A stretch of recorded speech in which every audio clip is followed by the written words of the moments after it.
For several days now, the city of St. Louis has been able to digest the results of Tuesday night's primary election, and it was a landslide. Cara Spencer winning by a wide margin, 68% approval across the city. Mayor Jones in a distant second with 33%. But interestingly, just a few hours before polls closed, one of our reporters caught up with Mayor Jones, and she said this. What I would like to see tweaked in future elections is in the first round, that if someone wins by like a really large percentage, then maybe not the second round. Joining us now is our political analyst and expert, Anita Mannion.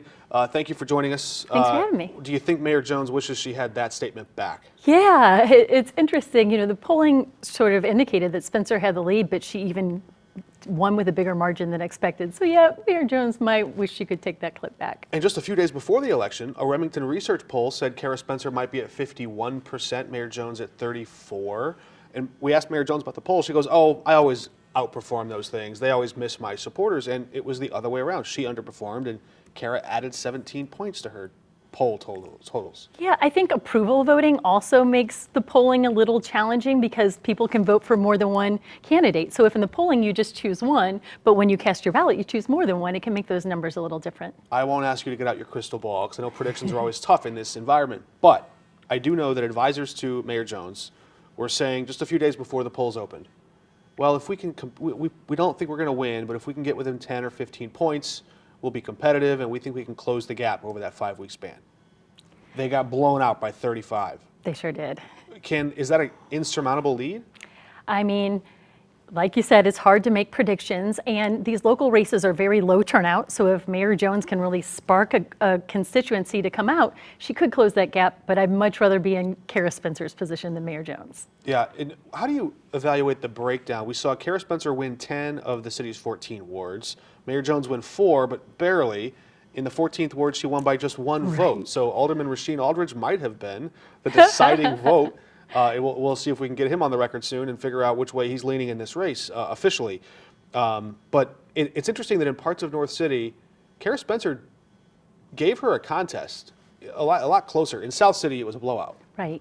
Yeah, I think that, you know, looking at the mayor's race and the comptroller's race, it's an indicator that people in St. Louis City are kind of fed up right now and want to see a change in leadership. We saw 2 incumbents lose. And so I think that's a good sign for Cara Spencer and other challengers. What does it tell you as an expert and somebody who watches these campaigns if candidate 1 is training their fire on candidate 2's donors? Mm-hmm. What does it tell you about the line of attack there? Yeah, you know, we actually saw both Tishaura Jones and Cara Spencer kind of attack donors, with Tishaura Jones saying that, you know, Cara Spencer's getting these big money donors and donors who have contributed to conservatives and others, and Cara Spencer sort of attacking Mayor Jones for going outside of the St. Louis area to get contributions.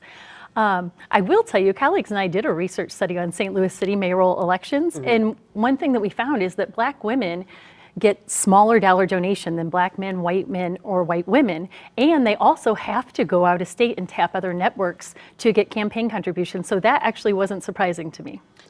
These 2 candidates will be in studio here debating in less than 2 weeks, a week from Tuesday. What are you looking for and what do you think voters are looking for? Obviously, the city is unsatisfied with the current direction, but if Mayor Jones is going to make a comeback, a debate might be one of those chances where she can really change the nature of the race. Yeah, one thing I do appreciate is these candidates have done multiple forums, and I'm glad to see they're going to do another one before the general. If you're Mayor Jones, I think what you want to talk about is what you have accomplished in these 4 years, and it is fair for her to, you know, also say that there have been a lot of things she had to encounter, including the COVID pandemic, trying to determine how to use ARPA funds and other issues. So I think what she'll try to do is highlight what she sees as accomplishments, like maybe declines in violent crime or other things, and how she wants to build on that. And that's one of the arguments she's making. These problems didn't happen overnight, and I can't solve them overnight. Yeah, what was interesting is that Darlene Green, also a veteran Black politician from North St. Louis, she didn't finish in first place on Tuesday night in the primary.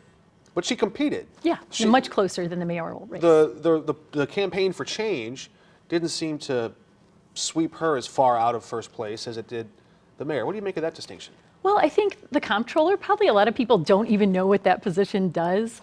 And I think that part of the problem for Mayor Jones is there were some really visible issues that happened very close to the election, like snow removal, trash removal. And so I think those really damaged Mayor Jones more than they did Darlene Green.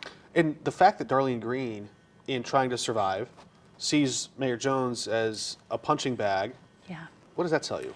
Yeah, she's trying to figure out how to survive, and it tells me that she probably thinks that Mayor Jones doesn't have as great of a chance of winning, and so she's trying to distance herself from her and some of the controversies that are surrounding her. Maybe chasing votes in South City, a place where she needs votes to catch up with Donna Berenger. Absolutely, and so distancing herself from Jones and saying, you know, I'm a steady incumbent. I've been doing this for nearly 30 years. I recognize when there's problems with the current administration and will call them out. All right, I know that low voter turnout bothers you. Of course it does. I've had conversations with you on the air, off the air, and so what's the pitch to people who want a mayor, who want to complain about a mayor, who want the city to do better, or people who are just like, what's this mayoral election about? How do you get them out to the polls? Well, one good thing is now we have 2 weeks of early in-person voting. So if you can't make it out on April 8th, you've got 2 weeks beforehand to try to go cast that ballot. Hardly anyone votes in these elections, so there's no line. You can get right in and out. And your vote is actually more impactful. If we only have 18% of people voting, like you said, in a particular ward, it could be decided by one vote. So your vote's much more impactful now than it was back in November. All right, there you go. You've heard it right here. Go vote April Please. 8th, and if you can start up to 2 weeks before that. Anita Mania, thanks for joining us. Thanks for having me.